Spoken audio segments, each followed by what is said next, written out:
Hey guys, what's up? Smallpox here. You may be wondering how I got here. I started in animals and started affecting humans in about 3000 or 4000 BC, but I really got going with the Columbian Exchange. That was the best. These Europeans started bringing me across the Atlantic, and to my surprise, there was a bunch of other people I could meet there. Then, once I was in African ports, they started grabbing me while picking up slaves and taking me across to America. So what did I do? Well, back in the old world, my most common form killed about 30% of my victims, while blinding and disfiguring many others.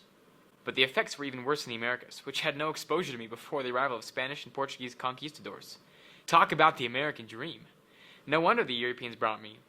One wonders how a few hundred Spaniards managed to conquer these giant empires.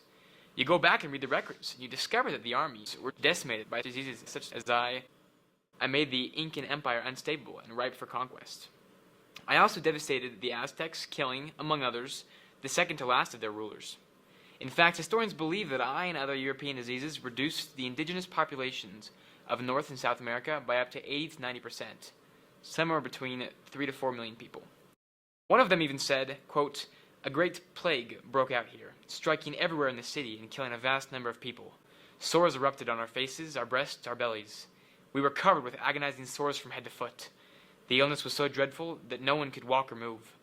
The sick were so utterly helpless that they could only lie in their beds like corpses, unable to move their limbs or even their heads. They could not lie face down or roll from one side to the other. If they did move their bodies, they screamed with pain." End quote.